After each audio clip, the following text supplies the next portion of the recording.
ते असं म्हणाले की आदित्य ठाकरेंनी महाराष्ट्राचा पप्पू होईल. मग पप्पू कोण आहे? त्यांचं असं म्हणणं आहे की ज्या प्रकारे राहुल गांधींचा उल्लेख त्यांचे राजकीय विरोधक पप्पू असा करतात. कोणी करत नाही. राजकीय विरोधक बघा, 30,000 कोटी रुपये राहुल गांधींना पप्पू ठरवण्यात त्यांनी खर्च केले. 30,000 कोटी रुपये IT सेलच्या माध्यमातून, सगळ्या माध्यमातून. पण राहुल गांधी ठामपणे उभा आहे. राहुल गांधी लोकसभेतला विरोधी पक्ष नेता आहे. राहुल गांधीने स्वबळावर 100 जागा निवडून आणलेल्या आहेत आणि राहुल गांधी तुमच्या ढुंगणाखाली बुडबुडे आणतो. हे पप्पूचं काम नाहीये. राहुल गांधी हा देशाचा लोकनायक आहे, लोकनेता आहे. ही तुमची पोटदुखी आहे. नरेंद्र मोदी लोकनेते नाहीये. नरेंद्र मोदी आणि अमित शहा बुडबुडे आहेत, भ्रष्टाचाराच्या पैशातून निर्माण झालेले. तुम्ही राहुल गांधीला घाबरताय आणि तुम्ही आदित्य ठाकरेंनाही घाबरताय. ज्या पद्धतीनं आदित्य ठाकरे यांनी एक प्रेझेंटेशन केलं निवडणूक आयोगाच्या भ्रष्ट कारभाराचं, त्याला तुम्ही घाबरताय.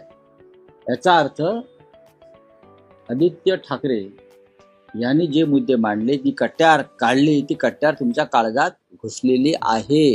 राहुल गांधीला पप्पू म्हणणं, देशाच्या लोकसभेतील विरोधी पक्ष नेत्याला पप्पू म्हणणं, हा या लोकशाहीचा आणि संसदेचा अपमान आहे. मिस्टर फडणवीस हे लक्षात घ्या. एक विषय आहे की महाराष्ट्राच्या राजकारणात सध्या अॅनाकोंडाला अनन्यसाधारण महत्व आलं आहे. आज सामना संपादकीय आहे की अॅनाकोंडा आला रे, अॅनाकोंडा आला रे, पळा पळा पळा पळा. अॅनाकोंडा आला रे, पळा पळा पळा. अॅनाकोंडा आलाय ना, येतोय. भारतीय जनता पक्ष सगळ्यात मोठा अॅनाकोंडा, काही गिळतो. अॅनाकोंडा काहीही गिळतो. अॅनाकोंडा भूखंड गिळतो. अॅनाकोंडा विधानसभा गिळतो. अॅनाकोंडा एकाच वेळा 40 आमदार आणि खासदार गिळतो. अॅनाकोंडा देशाचं सुप्रीम कोर्ट गिळतो. अॅनाकोंडा निवडणूक आयोग गिळतो. अॅनाकोंडा मरीन लाईन्सवरचे भूखंड गिळतो. या अॅनाकोंडापासून आपण सावध. अॅनाकोंडाला आता मुंबई गिळायची. अॅनाकोंडाला मुंबई गिळायच्या. अॅनाकोंडाला मराठी माणसाचं अस्तित्व गिळायचं. त्याच्यामुळे अॅनाकोंडा आला रे आला, अॅनाकोंडापासून सावध राहा, ही आमची घोषणा आहे. नाही, पण एकनाथ शिंदे असं म्हणतात, अरे एकनाथ शिंदे ठाकरे हे सुद्धा अॅनाकोंडा आहेत.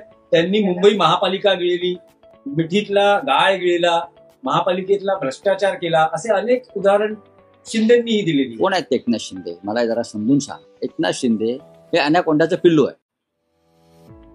एकनाथ शिंदे अॅनाकोंडाचं पिल्लू आहे. त्याचा बाप अॅनाकोंडा दिल्लीत आहे. तेव्हा अॅनाकोंडा आपल्या बापाचा सुरासूर मिसळणार ना. या अॅनाकोंडाने काय काय गिळलंय आता सामना वाचला तर कळेल. हा अॅनाकोंडा फक्त पैशाने भरले कंटेनर गिळतो. बरं, हा जो अॅनाकोंडा आहे, तुम्ही तुझं नाव घेताय, तो पैशाने भरलेले ट्रक, टेम्पो एवढंच गिळतो. त्याचं डाएट असतं. हा डाएटवाला अॅनाकोंडा, या दुसरं काय चालत नाही. तो फक्त पैशाने भरलेले कंटेनरच उपवासाचे पदार्थ म्हणून. नवीन घडामोडी पाहण्यासाठी आजच आम्ही मुंबईकर 24 तासला लाईक करा, सबस्क्राईब करा आणि अपडेट रहा.